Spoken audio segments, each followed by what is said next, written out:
Graça e a paz, irmãos. Eu convido você à leitura lá na carta de Tiago, no capítulo 4, dos versículos 1 ao versículo 3, que nos dizem assim: De onde procedem guerras e contendas que há entre vós? De onde, senão dos prazeres que militam na vossa carne? Cobiçais e nada tendes, matais e invejais e nada podeis obter. Viveis a fazer Viveis a lutar e a fazer guerras, nada tendes porque não pedis. Pedis e não recebeis porque pedis mal, para esbanjardes em vossos prazeres. Meus irmãos, como nós temos falado, a carta de Tiago é uma carta muito prática e muito desafiadora para a igreja, para os crentes individualmente falando. Porque é uma carta que nos faz refletir muito sobre a coerência da nossa fé. Ela nos faz refletir sobre a nossa prática diária da nossa fé. Então, nesse texto, novamente, Tiago nos faz olhar para as nossas atitudes, para o nosso coração e também nos faz olhar para a nossa oração. Veja que Tiago ele começa com um questionamento que normalmente nos faz culpar os outros.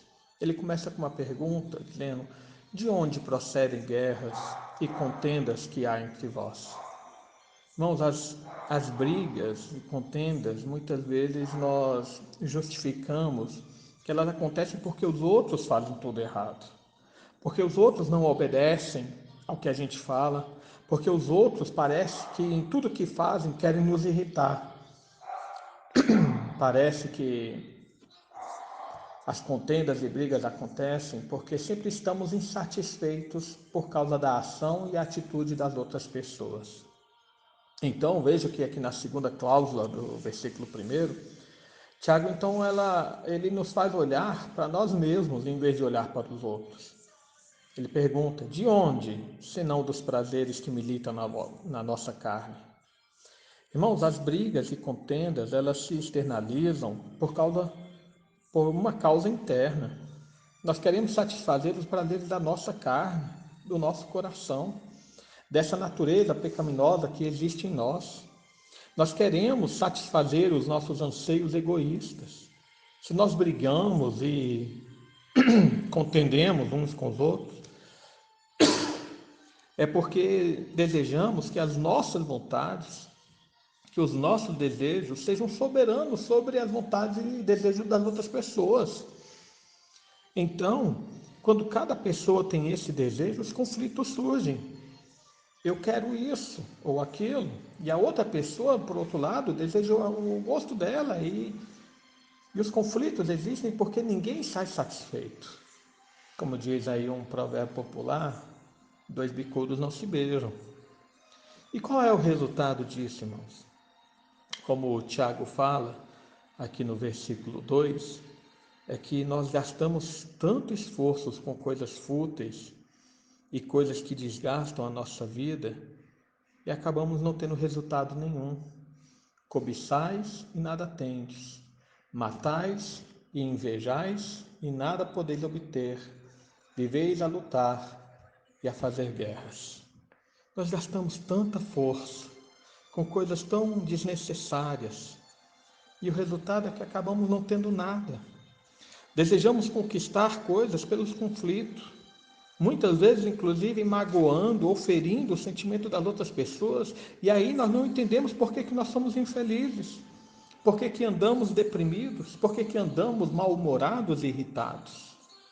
Tiago fala, é porque nós cobiçamos, brigamos, invejamos e não temos nada. O resultado de tanto esforço na ira, na geração do conflito, é que a nossa própria vida é infeliz. Mas vejo que outro resultado ainda pior está no final do versículo 2 e versículo 3. Nada tendes porque não pedis, pedis e não recebeis porque pedis mal, para esbanjar em vossos próprios prazeres. O resultado pior ainda é que as nossas orações elas não são ouvidas e não são atendidas por Deus. Irmão, nós precisamos entender que Deus, ele não é o nosso servo para executar todas as nossas vontades. Ele é Deus. Nós somos servos que devemos obedecer à sua voz. O verdadeiro segredo da oração ouvida e atendida foi ensinado por Jesus lá no Evangelho de João, no capítulo 14, no versículo 13 e 14, quando Jesus ele diz assim: E tudo quanto pedirdes em meu nome, isso farei, a fim de que o Pai seja glorificado no Filho. Se me pedirdes alguma coisa em meu nome, eu farei. E Jesus repete essa expressão lá no capítulo 16, no versículo 23, dizendo: Naquele dia nada me perguntareis, em verdade vos digo, se pedirdes alguma coisa ao Pai, Ele vou-lo concederá em meu nome. E também no versículo 26, naquele dia pedireis em meu nome, e não vos digo que rogarei ao Pai por vós. Irmãos, veja que o segredo da oração ouvida por Deus, da oração atendida por Deus, é que o nosso pedido tem que ser feito em nome de Jesus. Mas veja que até nisso, às vezes, existe uma compreensão errada das pessoas. Acham que é simplesmente colocar o nome de Jesus no final da oração que Deus é obrigado então a ouvir. Mas não é assim, irmãos. O contexto da passagem se refere à obra de Deus. Quando Jesus ele fala que tudo quanto pedirmos em seu nome será feito, ele está falando aquilo com relação ao versículo 12 do capítulo 14 aqui de João. Em verdade vos digo que aquele que crê em mim também fará as obras que eu faço e outras maiores fará, porque eu vou junto para o do Pai. A oração ouvida por Deus, a oração atendida pelo Senhor, é aquela oração que está em consonância à obra do Evangelho, que está em consonância com a obra do Senhor Jesus. Você deseja que a sua oração seja atendida e ouvida? Então pare de olhar para os seus desejos egoístas e comece a vislumbrar a obra do Senhor. Comece a olhar para o que Deus quer que você faça para o seu reino. Lembrando o que Jesus fala: buscai o seu reino e a sua justiça, e todas as demais coisas vos serão acrescentadas. Peça então para ser usado pelo Espírito Santo. Peça a Deus para que Ele use a sua vida para fazer Cristo conhecido. E é dessa forma então que as guerras e conflitos no coração, que as guerras e o conflito nos seus relacionamentos acabarão, porque todos viverão para a glória de Deus e não para a sua própria glória. O objetivo da nossa vida é glorificar e louvar a Deus enquanto nós vivermos. Assim inclui o nosso relacionamento. Isso inclui a nossa oração. O apóstolo João, na sua carta, fala: se você não pode falar que ama a Deus a quem não vê e não ama o seu irmão a quem vê. Oremos, irmãos, para que Deus trabalhe em nosso coração e nos vivifique para o seu louvor.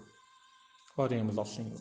Pai amado, mais uma vez nós nos colocamos diante de Ti, agradecemos por Tua obra em nossa vida, pelo Teu amor para conosco, agradecemos, Senhor, porque, embora sejamos fracos e terrivelmente falhos, o Teu Espírito Santo age em nós para nos transformar e nos santificar.